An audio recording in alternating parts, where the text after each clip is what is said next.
Undead Unluck is a series that I've had my eye on since the announcement of its anime adaptation way back in 2022. Besides the fact that it was being animated by David Production, something about the series just intrigued me, so I was extremely excited to watch the series once it started airing. Flash forward about 6 months and I have got to say that I think Undead Unluck is one of the best currently running series in Shonen Jump. But before we get into that, it'd be great if you'd like the video for the algorithm and subscribed if you're new here.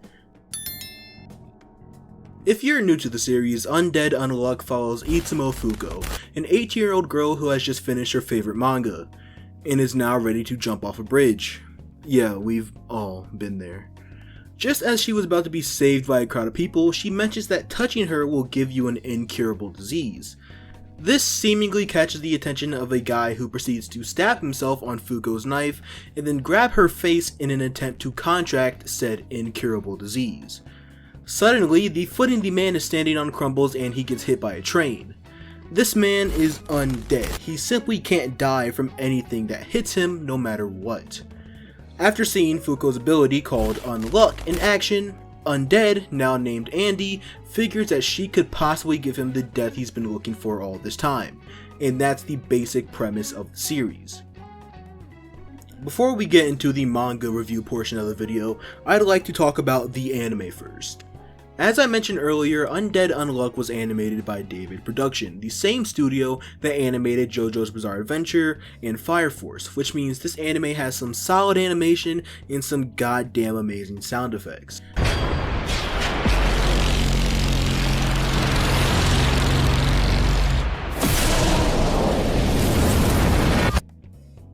As far as the topic of music and the OST goes, this series is extremely solid there as well. The composer for Fire Force, Kenichiro Sehiro, I definitely butchered that name, my bad, returns here and absolutely kills it once again, delivering some amazing music for this show. Speaking of the music, I really enjoy both opening themes for this season, with Zero Ichi being my favorite of the two, and both of the endings are extremely solid as well. Overall, I think the anime adaptation is very good. One of the only complaints I'd have for it is the reliance on flashbacks to fill time, but other than that, I thoroughly enjoyed each episode. I was feeling kind of neutral to positive leaning throughout most of the season until I reached episode 21, where I became truly invested in this series. This episode is simple in concept and in its purpose, but is so extremely effective for both Andy and Fuko. If I had to give the first season a number rating, it'd definitely be an 8 out of 10 from me. Okay, now we can talk about the manga. The Undead Unluck manga is one of the greatest lock-ins I've ever seen from an author. Early Undead Unluck is full with raunchy humor, like Andy groping Fuko to activate her unluck, and I actually want to talk about that. The fanservice used in Undead Unluck is meant to represent a fundamental lack of understanding of how Fuko's abilities work, not as a punchline. For the unaware, the severity of Fuko's unluck depends on how much affection she has for her target. And in order to offset this condition or make it slightly stronger, Andy will do something like groping Fuko. Is it still fanservice? Yes, but it doesn't stick around for long, and it actually has a purpose within the story. As the series goes on, even as early as Billy's betrayal, this almost completely disappears as Fuko and Andy start to gain a grasp on how Fuko's powers actually work. Now I'm going to briefly review each arc in the manga up until the current arc and just give my thoughts on the series as a whole. The winter, summer, and spring arcs, which I'm dubbing the season saga, are incredibly good. Starting off with winter, the lore behind Victor and Julise's relationship and the furthering of the mystery behind Billy is so interesting. The fight between Burn and Spoil is also really damn good. The art in this manga, even at this point in the story, is just always consistently great. Leading into summer, Shen kinda takes the spotlight, and I'm really glad he did. As one of the earliest introduced characters, he's been sort of a mystery up to this point, so seeing his backstory here cemented him as one of my favorite characters. His fight with Fang is great, and his death really took me by surprise. But the only thing more surprising than that is Millie inheriting Untruth after Shen's death. which got me a level of hype that I didn't know I could even reach. I think Feng is just a great antagonist for Shen and a very fun character to read in general. And I'm probably going to end up saying this a lot, but the art only continues to get better. Spring is Fuko's arc, and is where the story takes another massive leap in quality. Up until around the end of the autumn arc, Fuko sort of served as the deuteragonist to Andy, and it's Spring where she starts taking the reins of the story. Giving herself up to Under in order to stop the world from freezing over due to winter is something that I didn't see coming and genuinely threw me for a loop. Apart from furthering and developing Fuko, as well as her relationship with Andy, a lot of other characters that we previously knew nothing about get their time to shine. Top and Haruka being the highlights for me. Both of them are extremely cool characters and their abilities are some of my favorite in the series. The fights with Spring are extremely entertaining and do a ton for Fuko as a character. Overall, this arc is extremely good, and just when I thought the story had peaked, the next arc came along.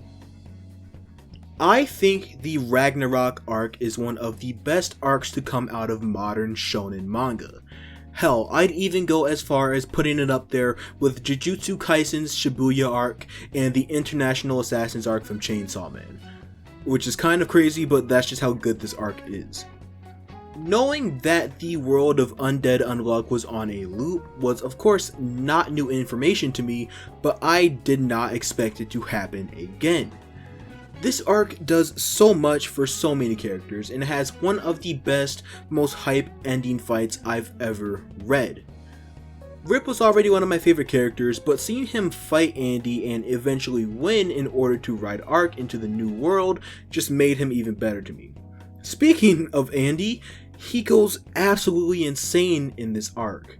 In order to save Fuko from ghosts, by the way, Fuko got her soul separated from her body, he leaves Union and sets out on his own and goes on a Yuma killing spree. Following Andy here is just so fun. Seeing him in all these situations with Lucy and all the Yumas just shows how versatile of a character he really is. Aside from the ending fight that I mentioned earlier, Andy and Rip's fight is a major highlight for me in this arc. At this point in the series, these are two of my favorite characters, and seeing them fight to the death genuinely hurt my soul. But the only thing that hurt more is the look on Andy's face as he beats Rip, and it's one that I will never forget. Ruin is also a pretty interesting character that provides a nice challenge to Andy, but for me, he sort of gets overshadowed by the big antagonist, and actually the main antagonist of the series, God. Well, specifically, Sun. The presence Sun has once he appears is unrivaled. Taking on literally everyone possible and still almost making it to Ark is absolutely insane, and I can't wait to see what Sun does later in the series. Another highlight of this arc is Victor. Him coming out to help Andy once he gets defeated by Rip and making him realize that Fuko is the one that eventually has to loop is one of the more satisfying moments in this manga. And during the fight with Sun, after hundreds of billions of years, he finally gets to see Julius die and be released from the burden of looping. And the pure amount of sadness and rage that goes into his next panel sent a chill down my spine. It's just so good. And finally, at the end of everything, seeing the planet get literally crushed and Fuko's reaction to everyone she knows getting obliterated is one of the most heart-crushing moments in this series. And then seeing the look of determination on Fuko's face right after that, again brought chills to my spine. Again, I think this arc is absolutely amazing in every way possible, and it's currently my favorite out of the entire manga. The current saga is obviously not finished and is also very long, so in order to avoid making this video twice as long as it needs to be, I'm going to be combining all of the arcs in this saga and talking about things that really stuck out to me. First of all, we are now in Fuko main character territory. Fuko is a prime example of amazing character growth. Her from the beginning of the series and her now are completely different characters, and that's for, honestly, the better. After looping, she used over a century to train herself in her abilities and gain information so she could show out once she starts assembling the new union. Fuko becomes not only a powerhouse, but a well of knowledge and confidence while still having the same personality traits that made me like her prior to the loop.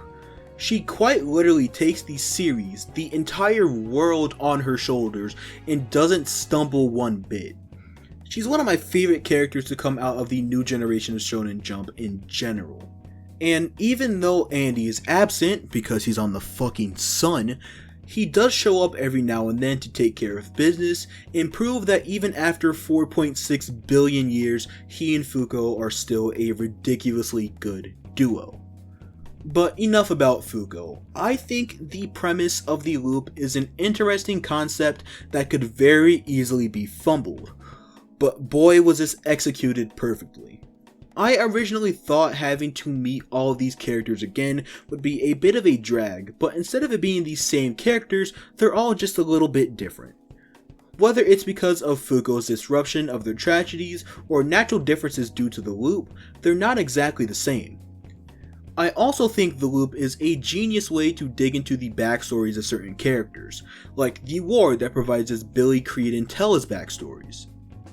Something that's mentioned throughout the story is that negators are suffering because of their abilities, and to see Fuko pull everyone away from that, to see these characters actually get to be happy is so amazing. A prime example of this is Rip. In the previous loop, he had the burden of Layla's death on his shoulders along with Latla, but in the new loop, he manages to save Layla and married both Layla and Latla. Yes, that's crazy. And he's a happy character now and on our side. He's not an enemy anymore. And I just love that Fuko has that influence over the story now. To end this video off, the concept of the Master Rules is something that interests me greatly, and I can't wait to see what all of them do in the future. So, TLDW, I really love Undead Unluck. That's it for this one. Lately I'm feeling so cool. Yeah. Come and get a taste of the hip soul food. Spice up the animal when Neo haiku. While soul goes to school, way slash kung fu.